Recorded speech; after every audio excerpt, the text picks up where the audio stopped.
مسئلہ نمبر 9، اگر کوئی روزہ توڑ ہی بیٹھے تو اس کا پھر کفارہ کیا ہوگا؟ تو وہ بخاری اور مسلم میں رپورٹ ہوا ہے کہ اگر کوئی شخص میاں بیوی کے ازدواجی تعلق کی وجہ سے روزہ توڑ بیٹھا ہے تو اس کا تو بڑا سخت کفارہ ہے.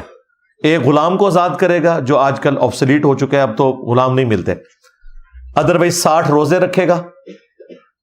60 روزے نہیں رکھ سکتا اور وہ بھی مسلسل رکھنے ہیں تو 60 مساکین کو کھانا کھلائے گا.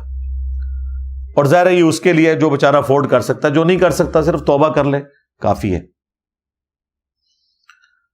تو یہ کفارہ. اس کے اوپر امام بخاری نے باب باندھا ہے کہ اگر میاں بیوی کے تعلق کی وجہ سے روزہ ٹوٹے تو اس کا یہ کفارہ ہے. بیسیکلی امام بخاری نے حنفیوں کا رد کیا. حنفی ہر مسئلے میں جس میں آپ روزے کو توڑ دیں گے وہ یہی کفارہ بتاتے ہیں. یعنی اگر کوئی جان بوجھ کے کھا پی لے نا تو وہ کہتے ہیں وہ بھی 60 روزے رکھے گا، جبکہ یہ کفارہ صرف اس معاملے میں تھا. اور میرا موقف بھی امام بخاری کے ساتھ ہے. کھا پی کر روزہ توڑنا اور اس طریقے سے توڑنا زمین و آسمان کا فرق ہے. اس میں پلنٹی واقعی ہونی چاہیے.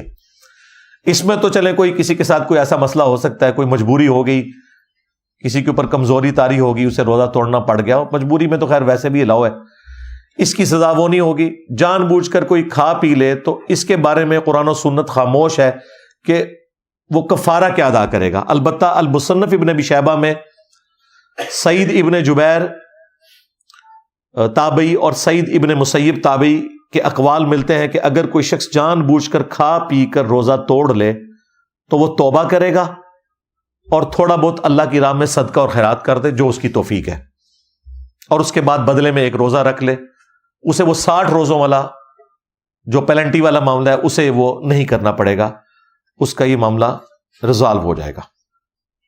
اور یہ مسئلہ نمبر 10 تھا جو میں نے بیان کر دیا.